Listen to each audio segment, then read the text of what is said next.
প্রয়োজন হয়। তো 5 লক্ষ ডিজেল আমার প্রয়োজন হয়, সেই ক্ষেত্রে আমাদের 5 লক্ষ ডিজেলের 5,30,00,000 টাকা কিন্তু এটার দাম আসে প্রতিদিন।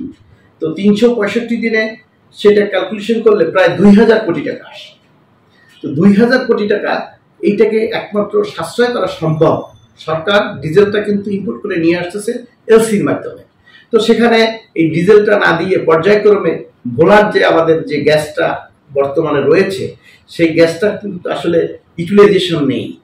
1%, 2%, আর আপনার পাওয়ার প্ল্যান্টে 5%ও না।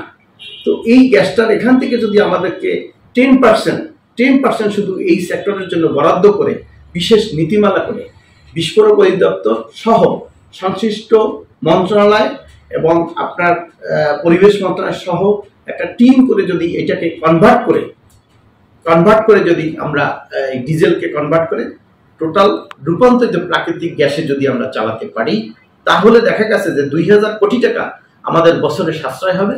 সরকারের 2,000 কোটি টাকা ডিজেল ইম্পোর্ট করতে হবে না, এবং আমরা এই সেক্টরে যারা আছি সেই ক্ষেত্রে আমাদের 50% আপনার ফুয়েল কনজামশন এবং টাকার ইকুইভ্যালেন্টে গিয়ে 50% কম হবে। তো 50% টাকা যদি সেভ হয়, 1,000 কোটি টাকা যদি বছরে আমাদের টোটাল সেভ হয়, তাহলে আপনার গাণিতিকভাবে দেখা গেছে যে আমাদের এখন যে টাকাটা আমাদের লাগতেছে, তাহলে আমরা জাহাজ ব্যবসা অন্তত পক্ষে কিছু টিকে থাকতে পারবো। লঞ্চ ব্যবসার কথা বলছেন। জি, আচ্ছা, সেক্ষেত্রে মানে আপনার সরকারের কাছে অ্যাপিলটা কি থাকবে, একটু ছোট করে জাস্ট লাস্ট। সরকারের কাছে যে আসলে একটা বড় একটা হলো যে সদিচ্ছা, যে সেক্টরকে টিকিয়ে রাখার জন্য।